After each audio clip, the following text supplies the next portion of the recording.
Bismillahirrahmanirrahim. Assalamualaikum warahmatullahi wabarakatuh.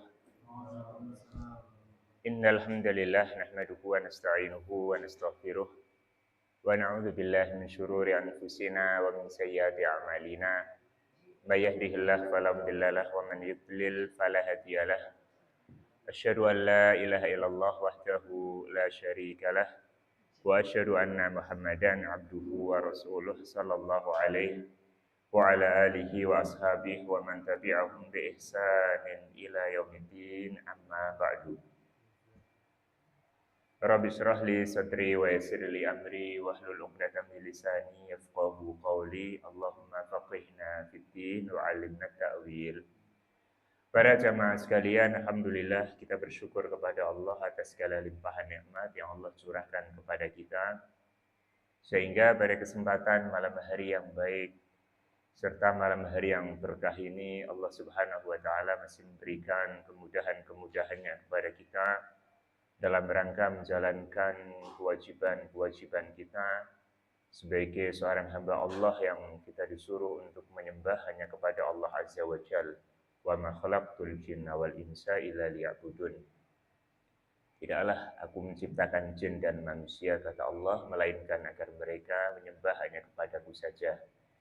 Dan malam hari ini kita akan melanjutkan silsilah dari pengajian rutin kita, membahas tentang hadis-hadis adab dan akhlak dari kitab Al-Adabul Mufrad yang ditulis oleh Al-Imam Al-Bukhari rahimahullahu ta'ala. Kita masih di bab yang ke-9 di kitab saya halaman 41, hadisnya hadis yang ke-19. Babun yabarru walidayhi malam yakun maksiyah. Yang mana babnya kemarin masih membahas tentang berbakti kepada kedua orang tua selagi tidak dalam rangka memaksiati kepada Allah Subhanahu wa taala. Hadis yang ke-19, Al-Imam Al-Bukhari mengatakan, qala haddatsana Muhammad ibnu Katsirin, qala haddatsana Sufyan an Atha ibn Sa'ib an abihi an Abdullah ibn Amr ibn al-As. Bersumber dari sahabat Abdullah ibnu Amr ibn al-As. Qala, beliau bercerita, Ja'a rajulun ilan Nabi sallallahu alaihi wasallam. Pernah datang seorang laki-laki kepada Rasulullah sallallahu alaihi wasallam. Faqala, lalu laki-laki itu berkata, Ji'tu ubayyu'uka 'alal hijrah wa taraktu abawayya yabkiyan. Kata laki-laki ini kepada Nabi SAW, aku datang kepadamu, wahai Rasul, hendak membaiatmu untuk hijrah. Hijrah bareng bersamamu, hijrah ke Madinah. Wa taraktu abawayya yabkiyani. Sementara aku meninggalkan kedua orang tuaku dalam keadaan menangis. Menangis karena sedih ditinggal oleh anaknya. Faqala Rasulullah sallallahu alaihi wasallam, irji' ilaihima, pulang, kembalilah kepada kedua orang tuamu. Fa'adhikhuma kama abkaitahuma, dan buat keduanya tertawa, buat mereka berdua bahagia, tersenyum, sebagaimana engkau telah membuatnya menangis, sebagaimana engkau telah membuatnya bersedih, membuat mereka berdua terluka hatinya. Lalu hadis yang serupa, hadis yang ke-20, setelah ini baru nanti kita akan terangkan maksud dari hadis. Qal haddatsana Ali bin al-Ja'd. Qal akhbarana Syu'bah. Qal an Habib bin Abi Sa'id aw Thabitin qal sami'tu Abul Abbas al-A'ma an Abdullah bin Amr ibn al-As. Masih dari sahabat Abdullah bin Amr ibn al-As. beliau bercerita, Ja'a rajulun ilan Nabi sallallahu alaihi wasallam yuridul jihad. Datang seorang laki-laki kepada Rasulullah SAW hendak berjihad. Ya, nanti kita akan bandingkan dua riwayat tadi. Yang pertama riwayat datang ingin hijrah. Riwayat yang kedua datang ingin ikut jihad. Faqala Nabi sallallahu alaihi wasallam, maka Nabi sallallahu alaihi wasallam bersabda, "Ahayyun walidak?" Apakah kedua orang tuamu masih hidup? Qala na'am. Maka dia mengatakan masih. Bapak sama ibu masih ada. Faqala sallallahu alaihi wasallam, lantas Nabi sallallahu alaihi wasallam bersabda, "Fa fihima fajahid." Maka kepada kedua orang tuamu engkau itu berjihadnya. Berjuanglah dengan ngurusi kedua orang tuamu. Baik, para jamaah sekalian rahimani wa rahimakumullah, dua riwayat ini bersumber dari sahabat yang sama. Sedikit ada perbedaan redaksi. Adapun redaksi yang pertama, cerita yang pertama adalah seorang laki-laki datang kepada Nabi Shallallahu Alaihi Wasallam ingin untuk pergi hijrah. Dan kita sepakat bahwa hijrah adalah amal soleh. Meninggalkan tempat yang maksiat menuju tempat yang taat. Menuju tempat yang di situ orang-orang menyembah kepada Allah Subhanahu wa taala. Niatnya baik, tujuannya pun baik. Tapi dia meninggalkan kedua orang tuanya dalam keadaan menangis bersedih. Berarti di sini dia sudah berusaha untuk izin. Kalau seandainya dia langsung minggat begitu, tidak ngomong sama orang tuanya, tentu dia tidak akan tahu kalau orang tuanya menangis. Berarti dia juga sudah izin. Niatnya baik, tujuan yang dituju juga Masya Allah baiknya, pengen bai'ah, pengen hijrah, dan sudah ngomong barangkali baik-baik sama orang tua. Tapi orang tuanya karena sudah sepuh dan membutuhkan khidmat pelayanan dari anaknya ini, maka merasa berat, merasa tidak ridho, tidak rela, sehingga menangis di sini. Tapi anaknya tetap, walaupun agak bersedih, dia tetap ingin kepada Nabi SAW, ingin berangkat hijrah. Maka Nabi SAW menyalahkan sikapnya ini, padahal niatnya baik. Dan langkahnya juga tidak 100% salah, udah izin dia ini. Tapi Nabi SAW mengoreksi, nyalahkan. Kata Nabi SAW, kau pulang, tidak usah ikut bai'at untuk hijrah sekarang, tunda itu. Nanti kita akan terangkan, karena ada ibadah itu yang muwassa', ada ibadah itu yang bisa ditunda. Dan ada ibadah itu yang sifatnya wajib kifayah, fardunya fardu kifayah. Ya. Sehingga kalau berbenturan antara wajib muwassa' dan muwassa' itu wajib yang bisa ditunda gitu ya, dengan wajib yang mudhayyak, wajib yang tidak bisa ditunda, maka didahulukan wajib yang mudhayyak. Wajib yang kifayah, kifayah itu seandainya sudah ada satu yang mengerjakannya, maka yang lain itu gugur, seperti sholat jenazah, ya, azan, itu namanya fardu kifayah. Kalau berbenturan antara fardu kifayah dengan fardu ain, maka didahulukan fardu ain. Ya. Itu yang disalahkan oleh Nabi SAW, maka beliau mengatakan kepada dia, pulang engkau buat keduanya bahagia. Yani buatlah tertawa, maksudnya adalah buat ridho lagi, minta maaf, ngomong baik-baik.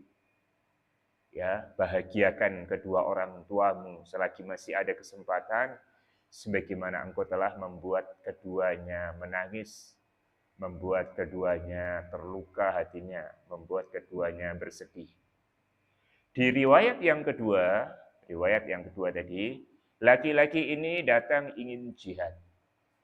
Dan jihad itu hukumnya fardu kifayah. Jadi jihad itu amalan yang luar biasa, keutamaan dan pahalanya besar sekali. Tapi hukumnya apa? Fardu kifayah.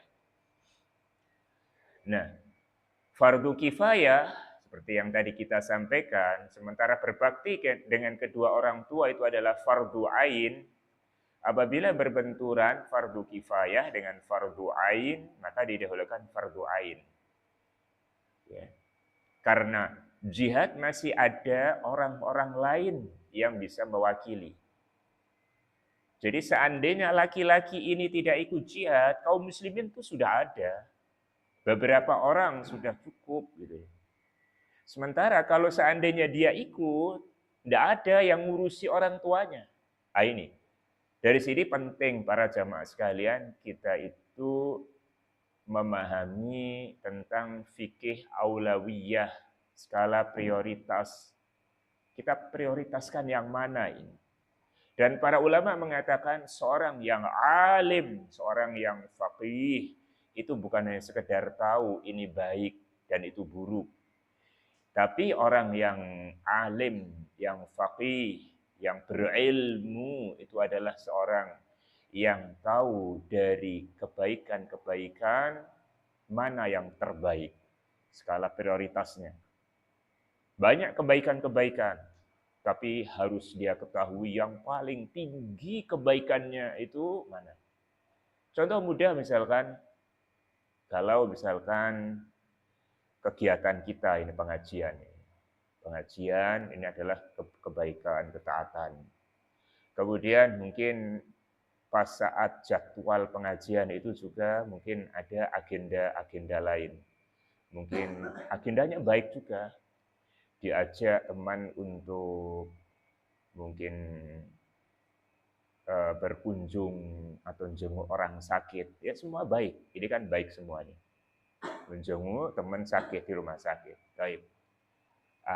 Maka prakteknya seorang yang alim itu bukan, wah ini semua baik ini. Orang alim adalah gimana caranya kalau ini berbenturan ini. Pertama pastikan kalau memang masih bisa diatur, maka itu yang harus dia lakukan. Kajian ini kan pada maghrib aja ini. Ini berarti mudoyak. Kalau ditunda nanti habis isya, ditunda nanti jam 8, ya harus bubar sepi ini. Musola ini atau masjid ini. Sementara jenguk orang sakit, bisa nanti habis isya jam 8. Itu namanya apa? Muwassa. Itu bisa ditunda. Atau misalkan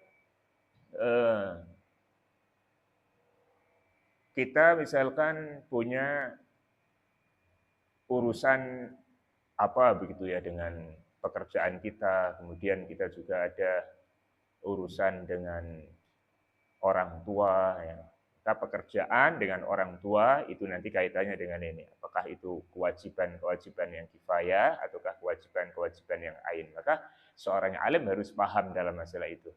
Karena itu ada kaidah yang sangat penting yang disampaikan oleh Syekh Abdurrahman bin Nasir As-Sa'di. Beliau mengatakan fa in tazaham adadul masalih yuqaddamul a'la minal masalih. Apabila berbenturan dua maslahat, ya, tabrakan dua kebaikan, maka dahulukan kebaikan yang paling tinggi. Ada sholat sunnah, kemudian ada panggilan ibu darurat. Sholat sunnah hukumnya sunnah, panggilan ibu yang darurat wajib, maka dahulukan yang wajib. Fa in tazaham adadul masalih yuqaddamul a'la minal masalih. Apabila berbenturan dua maslahat, maka dahulukan yang paling besar, yang paling tinggi kebaikannya. Tapi kebalikannya sekarang.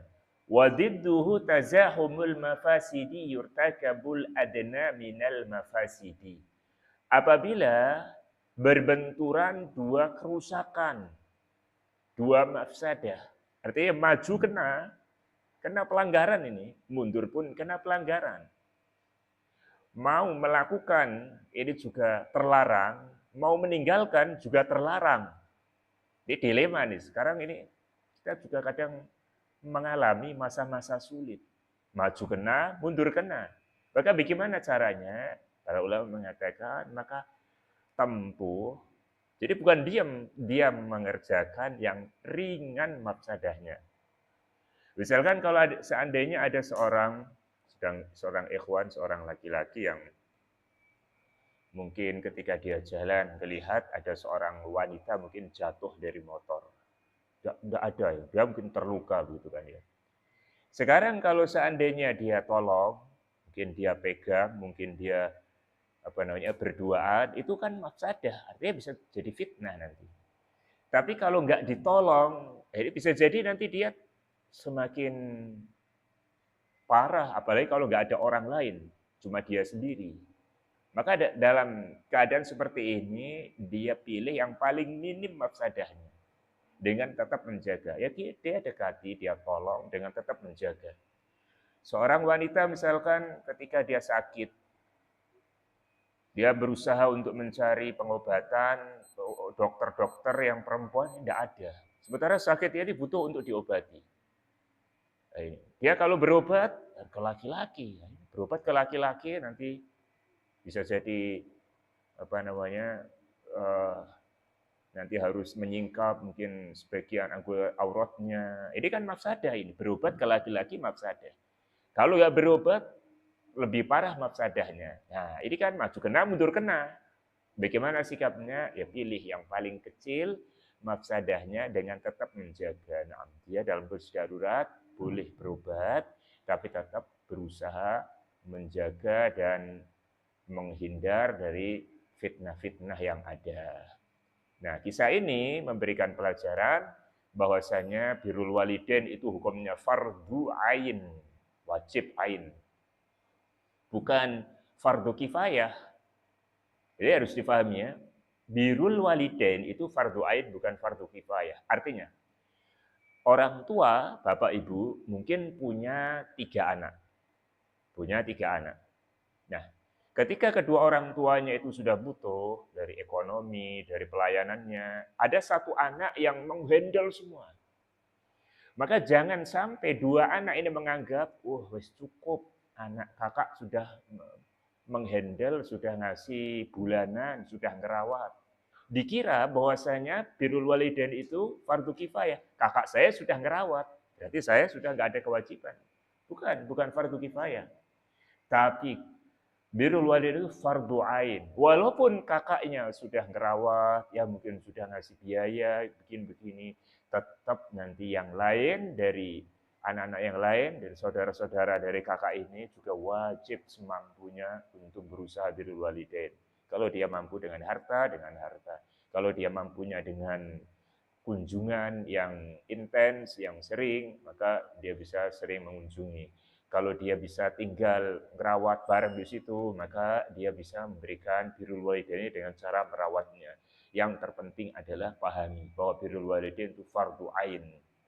Kalau kita masih punya orang tua, walaupun kakak-kakak kita, adik-adik kita, wis gemati ngerawat orang tua, kita juga jangan mau kalah. Kita harus ikut, ya, ikut punya andil untuk memperoleh kebaikan dari birrul walidain tersebut. Bab yang ke-10. Babu man adraka walidayhi falam yadkhulil jannah. Bab orang yang masih punya bapak sama ibu. Orang yang masih punya orang tua. Tapi dia tidak bisa masuk surga. Ya. Seorang anak, dia punya kesempatan birrul walidain. Tapi malah dia sia-siakan. Dia tidak masuk surga. Nah, kalau tidak masuk surga, maka kebalikannya akan masuk neraka. Dan ini berarti ancaman. Berarti orang tua itu adalah suatu ujian. Kalau dia perlakukan dengan baik, maka jadi jalan surga. Bahkan dia adalah jalan surga yang paling dekat. Kadang ada anak, dia pengen surga, pengen cari jalan-jalan surga. Ya, dia berusaha dermawan, infak, donasi untuk kaum muslimin, untuk orang fakir, untuk miskin. Ya, sama orang dikenal orangnya baik gitu ya. Ringan dalam membantu, supel dan seterusnya. Dia mencari peluang-peluang surga di situ. Ada kegiatan itikaf dia ikut, walaupun mungkin harus keluar kota. Sementara dia punya orang tua, dianggap orang tua itu biasa aja, nggak terlalu diurusi, ya cukup biasa aja itu. Dia itu kata para ulama perumpamaannya adalah seperti seorang yang dia itu pengen memperbaiki ekonominya dengan merantau ke luar negeri. Dia bayangkan bahwasanya merantau ke luar negeri itu nanti bisa dapat gaji yang besar. Ternyata di sampingnya itu adalah tempat, yakni peluang untuk usaha, bahkan ada pabrik, mungkin tempat kerjaan yang sangat besar gajinya, dia tinggalkan. Jadi orang-orang luar negeri kerja di samping rumahnya, sementara dia keluar untuk keluar negeri. Artinya apa? Dia mencari itu surga jauh, ternyata surga itu di sampingnya. Jadi kadang-kadang orang nggak kerasa. Dia pengen cari surga, cari. Seolah sulit, begini, puasa, begini, begitu. Sementara surga itu di sampingnya, dekat sekali, yaitu orang tuanya. Maka di sini Imam Bukhari membawakan satu hadis terkait dengan masalah ini, kita baca hadisnya. Qala haddatsana Khalid ibn Makhlad. Qala haddatsana Sulaiman ibn Bilal. Qala haddatsana Suhail an abihi an Abi Hurairah. An Nabi sallallahu alaihi wasallam qala. Dari Nabi sallallahu alaihi wasallam beliau bersabda raghima anfuh raghima anfuh raghima anfuh. Raghima anfuh secara letterlek secara bahasa itu artinya hidungmu berdebu. Tapi yang dimaksud adalah tabba yang artinya adalah celaka. Artinya rugi gitu. Sayang banget kalau bahasa kita ya. Celaka, rugi banget, sayang banget. Diulang 3 kali. Qalu ya Rasulullah man? Wahai Rasulullah, siapa yang rugi banget itu? Siapa yang celaka itu ya Rasulullah? Qal, kata Nabi SAW, orang yang paling rugi adalah man adraka walidayhi indahul kibar au ahaduhuma fadakhalan nar. Yang paling rugi adalah seorang yang masih punya ayah ibu. Dan di sisinya saat dia sudah tua. Punya orang tua yang sudah berumur, sudah sepuh. Atau salah satunya, mungkin masih ayahnya aja, atau mungkin ibunya aja. Fadakhalan nar, tapi dia malah masuk neraka. Na'udzubillah min dzalik. Anak yang masih punya pintu yang dekat sekali, pintu surga yang dekat sekali, kok bisa-bisanya masuk neraka itu? Kan dekat sekali, pintu surga di sampingnya.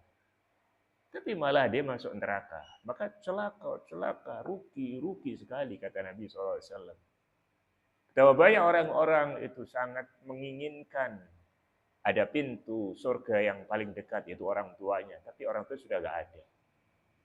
Menyesal karena mungkin tahun-tahun sebelumnya dia tidak bisa berbakti. Setelah dia kenal hidayah, kenal sunnah, baru tahu dia. Dan Nabi SAW juga termasuk seorang yang berkeinginan sebenarnya. Andai punya orang tua saat sudah menjadi Nabi, itu seperti apa? Nabi SAW tapi ditakdirkan tidak menjumpai orang tuanya saat sudah dewasa. Makanya rasa sedihnya Nabi SAW, keinginannya Nabi SAW itu ketika Nabi SAW beliau minta izin kepada Allah Subhanahu wa taala untuk menziarahi ibunya. Karena ibunya sudah meninggal. Di usia 6 tahun Aminah, ibundanya Nabi meninggal. Bapaknya Abdullah saat Nabi di kandungan. Ya. Tapi lahir sudah dalam kondisi enggak punya ayah. Enggak punya orang tua Nabi SAW itu ya. Yatim piatu. 6 tahun ibunya meninggal dunia. Nah, dapat wahyu tentang birrul walidain itu kira-kira ini. Nabi SAW seorang rasul, seorang nabi yang tahu tentang keutamaan birrul walidain, tapi orang tua sudah gak ada. Maka beliau minta izin kepada Allah. Kalau nggak ada orang tua, minimalnya bisalah ziarah kuburnya, mendoakan. Maka Allah Subhanahu wa taala izinkan untuk menziarahi saja. Cuma menziarahi. Ya. Dan Nabi SAW menangis ketika itu. Di sampingnya para sahabat, Nabi SAW kemudian minta izin untuk mendoakan. Mudah-mudahan ini satu poin, satu celah, satu kebaikan yang aku bisa berikan untuk ibuku. Ternyata Allah Subhanahu wa taala larang. Karena ibundanya Nabi SAW termasuk seorang yang wafat di atas jahiliyah dan tidak termasuk ahli fatrah, sehingga tidak masuk Islam berarti tidak mendapatkan keutamaan masuk surga. Nabi SAW dilarang. Tambah sedih, tambah nangis. Itu Nabi SAW. Ya, sementara kita, banyak dari kita yang alhamdulillah bapak masih ada, ibu masih ada. Ya, bukan hanya mengunjungi, bisa memberi, ya, bisa ngajak jalan-jalan, bisa membuat mereka tersenyum. Itu kemarin di pertemuan-pertemuan sebelumnya kita sudah sebutkan ya, satu riwayat yang sebunyinya termasuk bakti yang sangat besar seorang anak adalah membuat orang tuanya tertawa, membuat orang tuanya berbahagia.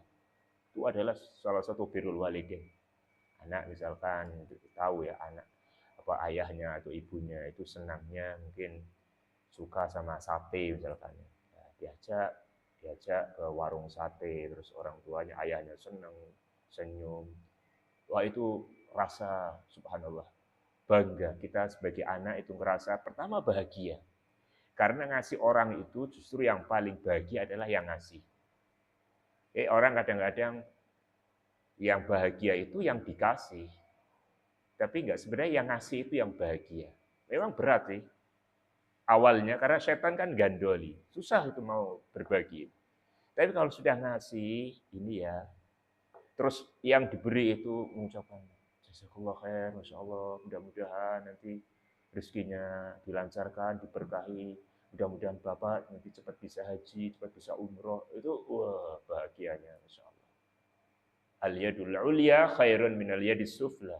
Tangan di atas, jadi yang memberi itu lebih baik, lebih berbahagia daripada tangan di bawah, yakni yang menerima. Bab yang ke-11. Babu man barra walidayhi zadallahu fi umri. Bab orang yang berbakti sama ayah ibunya, maka Allah akan tambah umurnya. Kemudian Al-Imam Al-Bukhari membawakan satu hadis yang secara sanad lemah, dhaif. Sebagai amanah ilmiah, sanadnya dhaif. Akan tapi terkait birrul walidain yang bisa menambah umur, nanti kita akan sebutkan dalam bab silaturahimnya. Yang sahih tentang bisa nambah umur dan memperbanyak rizki, meluaskan rizki itu adalah silaturahim. Adapun birrul walidain ini secara sanad riwayatnya dhaif. Tapi kalau termasuk birrul walidain adalah anak itu nyambung. Silaturahim itu bukan hanya mengunjungi, silaturahim itu juga memberi, dan silaturahim namanya sila itu kan nyambung. Maka anak ketika dia nyambung terus sama ayah ibunya, berarti silaturahim sama ibunya. Jadi jangan dikira namanya silaturahim itu khusus untuk paman sama bibi sama kerabat-kerabat. Kalau sama orang tua ini bukan silaturahim ini. Silaturahim yang paling besar adalah kepada orang tua. Yakni ketika orang tuanya punya rumah sendiri, dia punya rumah sendiri. Keutamaan silaturahim yang bisa menambah umur, melapangkan rezeki, itu pada anak ketika silaturahim kepada orang tuanya. Orang tua ketika dikunjungi adalah silaturahim yang paling tinggi. Kemudian terkait bertambah umur, apakah memang benar-benar bertambah umurnya? Bukankah umur itu sudah ditakdirkan oleh Allah Subhanahu wa taala di Lauhul Mahfuz? Kalau umurnya memang jatahnya 60 tahun, ya sudah 60 tahun itu. Maka para ulama membahas tentang makna menambah umur ini. Ada dua pendapat. Pendapat yang pertama, bertambahnya umur maksudnya keberkahannya. Berkah umurnya. Di antara keberkahan umur adalah lebih produktif, lebih bisa menambah amal ketaatan dan kebaikan-kebaikan. Itu tafsir pertama ya, nambah umur. Jadi dengan berbakti, dengan silaturahim itu nambah umur. Ini ada dua pendapat. Pendapat yang pertama, maksud nambah umur itu berkahnya, lebih berkah, itu umurnya itu bisa digunakan untuk ketaatan, lebih produktif, ya, sehingga benar-benar seolah-olah itu kayak panjang begitu.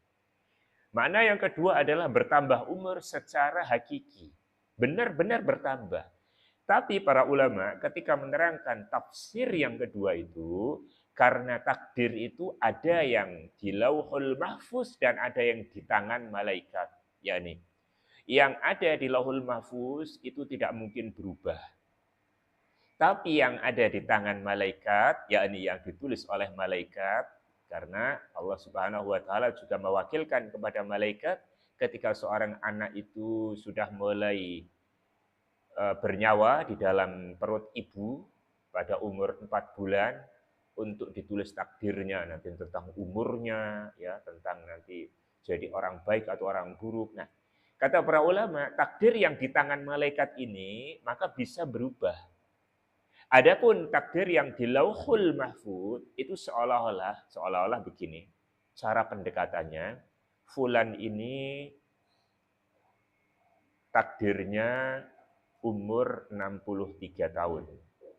Jika dia birrul walidain silaturahim, ya. Dan ini umurnya 50 tahun jika dia kurang gemati sama orang tuanya. Nah, itu. Ya, ini pendekatan seperti itu. Nah, yang di tangan malaikat mungkin takdirnya umurnya cuma 50 tahun. Kemudian karena birrul walidain silaturahim oleh Allah SWT perintahkan tambah sesuai dengan di Lauhul Mahfuz. Fulan takdirnya 60 jika birrul walidain. Fulan umurnya 50 jika enggak birrul walidain. Itu cara pendekatannya. Ala kulli hal, bahwa makna dari keduanya saya kira juga tidak saling kontradiksi. Bisa kita mengatakan bertambah umur maksudnya adalah keberkahannya. Atau bertambah umur maknanya malaikat memang benar-benar nambah, namun hakikatnya adalah Allah Subhanahu wa taala yang sudah mengetahui yang tertulis di Lauhul Mahfuz. Qala haddatsana Asbagh ibnul Faraj qala akhbarani Ibnu Wahab an Yahya ibn Ayyub an Zabban ibn Fa'id an Sahl ibn Mu'ad an abihi qala an-nabiy sallallahu alaihi wasallam man barra walidayhi tuba lahu zadallahu fi umri. Barang siapa yang berbakti kepada orang tuanya, maka beruntung dia dan Allah akan tambahkan dalam umurnya. Bab yang ke-12. Babu la yastaghfiru li abihil musyrik. Bab tidak boleh memintakan ampun kepada orang tua yang musyrik. Sekarang ini batas-batas birrul walidain ya. Jadi saya katakan birrul walidain, bahagiain orang tua, nyenengin ayah ibu, itu juga ada batasnya. Kalau masih hidup, batasnya adalah selagi perintahnya tidak maksiat. Ya. Kalau masih hidup, kita pokoknya berusahalah bahagiain, nyenengin ayah ibu. Tapi ada batasnya, yaitu selagi tidak memaksiati.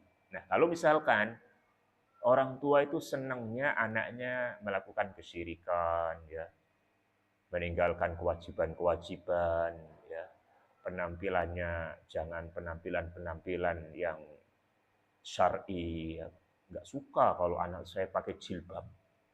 Ada model orang tua mungkin karena awam, meskipun niatnya namanya orang tua pengennya anaknya baik. Tapi mungkin aku nggak suka kalau anakku pakai kerudung. Terus kayak umumnya orang aja, nggak usah pakai jilbab-jilbab yang besar kayak gitu. Nah anak ini, apakah saya kan disuruh nyenangkan orang tua, nyenangkan ibu. Jadi saya harus lepas kerudung. Saya katakan, enggak, ini ada batasnya. Kalau masih hidup batasnya apa? Selagi tidak memaksiati. Kalau urusan yang lain, orang tuanya tidak suka kalau misalkan anaknya pakai apa namanya model pakaiannya model begini atau mungkin pekerjaan yang begini. Aku nggak suka kalau kamu kerja di sini. Aku nggak suka kalau kamu nanti dekat sama temanmu ini. Maka ini kan tidak memaksiati Allah, ya sudah. Dia ngomong, maaf ya saya nggak bisa dekat sama anti atau antum, karena orang tua saya nggak senang. Nah, ini kan bukan dalam rangka memaksiati Allah Subhanahu wa taala. Tapi kalau maksiati, kita memang tidak bisa taat kepada siapapun dalam rangka memaksiati Allah Subhanahu wa taala. Nah, sekarang kalau orang tua sudah meninggal, kita pengen berbakti. Ada bakti anak kepada orang tua setelah meninggal, yaitu mendoakan. Yang kedua, menyambung kerabat atau keluarga-keluarga orang tua.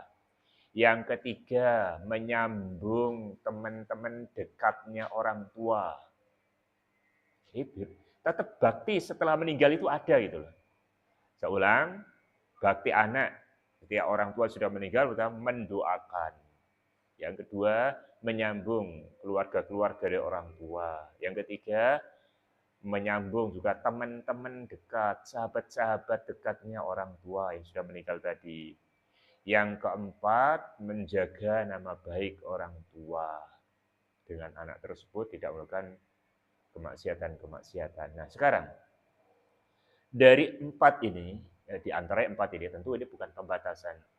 Kalau orang tua ternyata orang tua yang non-muslim, orang tua musyrik, ya, maka yang lain itu bisa dikerjakan kecuali mendoakan. Maka tidak boleh. Menyambung kerabat orang tua, walaupun itu non-muslim, jadi silaturahim sama non-muslim boleh apa enggak? Boleh, tetap pahalanya besar. Loh dia orang kafir, masa disambung, masa dikunjungi, pas lebaran, masa berkunjung kepada non-muslim, kerabat, ya dia, keluarga, enggak, tetap. Jadi bukan berarti sudah non-muslim kemudian putus, enggak, tetap berlanjut. Yang tidak boleh adalah mendoakan orang tua yang sudah meninggal dalam keadaan musyrik atau non-muslim. Ya, yang telah berbuat kesyirikan. Kita baca hadisnya, satu hadisnya sahih, berkata Imam Al-Bukhari. Qala haddatsana Ishaq, qala akhbarana Ali bin Husain, qala haddatsani Abi an Yazid an-Nahwi an Ikrimah an Ibnu Abbas fi qoulihi ta'ala imma yablughanna 'indaka al-kibara ahaduhuma aw kilahuma fala taqul lahumu uffin wa la tanharhuma wa qul lahumu qawlan karima. Ya. Ketika kedua orang tuamu sudah sepuh atau salah satunya, maka jangan ucapkan kepada orang tuamu kata uf dan jangan bentak keduanya, namun katakanlah kepada keduanya ucapan yang lembut. Waqfid lahum janaha dzulli minar rahmah, dan rendahkanlah sayap kehinaan. Jadi tawaduklah kepada orang tua. Wa qur rabbirhamhuma kama rabbayani shaghira, dan doakan, wahai Rabbku, sayangilah keduanya sebagaimana keduanya telah mendidikku di waktu aku kecil. Qala Ibnu Abbas fanasakhat hal ayat allati fi bara'ah. Dan ayat ini dikhususkan di dalam ayat surat Al-Bara'ah, maka lin nabiyyi wal ladzina amanu ayastaghfiru lil musyrikin walau kanu uli qurba min ba'di ma tabayyana lahum annahum ashabul jahim. Jadi kan ada dua ayat ya. Ayat pertama Allah menyuruh kita doakan dengan Rabbirhamhuma kama rabbayani shaghira. Kita sebagai anak perbanyak doa dengan doa ini. Rabbirhamhuma kama rabbayani shaghira. Itu cara mendoakan orang tua. Nah, tapi doa ini ada batasnya. Kapan? Selagi orang tua masih muslim. Kalau sudah non muslim atau sudah musyrik, sudah meninggal di atas kesyirikan, maka nggak boleh mendoakan seperti ini. Berarti terputus sudah. Tidak boleh mendoakan seorang yang mati di atas kesyirikan atau non-muslim. Dikhususkan tentang ini, yaitu surat Taubah ayat 113. Yang artinya, maka nalin nabi, tidak boleh bagi nabi, walladzina amanu, dan orang yang beriman, kata Allah, nggak boleh nabi dan orang yang beriman, ayastaghfirul muslim, untuk memintakan ampun bagi orang-orang musyrik, mendoakan kebaikan bagi orang-orang musyrik. Walau kanu uli kurba, walaupun mereka itu kerabat terdekatnya. Kerabat terdekat, orang tua masuk. Tidak boleh mendoakan kebaikan, mendoakan ampunan, mendoakan rahmat, walaupun dia adalah kerabatnya. Min ba'di ma tabayyana lahum annahum ashabul jahim, setelah jelas baginya bahwa mereka termasuk penduduk neraka jahim. Wallahu alam bisawab. Para jamaah sekalian rahimani wa rahimakumullah. Bisa lagi Pak. Baik. Barangkali ini yang bisa kita sampaikan di kesempatan malam hari ini. Beberapa hadis yang kita baca semoga bermanfaat bagi kita semua dan bisa menjadikan tambahan ilmu dan bisa kita amalkan sehingga menjadi anak yang benar-benar bakti kepada orang tua, menjadi jalan menuju surga Allah Azza wa Jalla. Hadza minni wa nakhtim bi du'ai kafaratil majlis. Subhanallah bihamdika asyhadu an la ilaha illa anta astaghfiruka wa atubu ilaik. Assalamualaikum warahmatullahi wabarakatuh.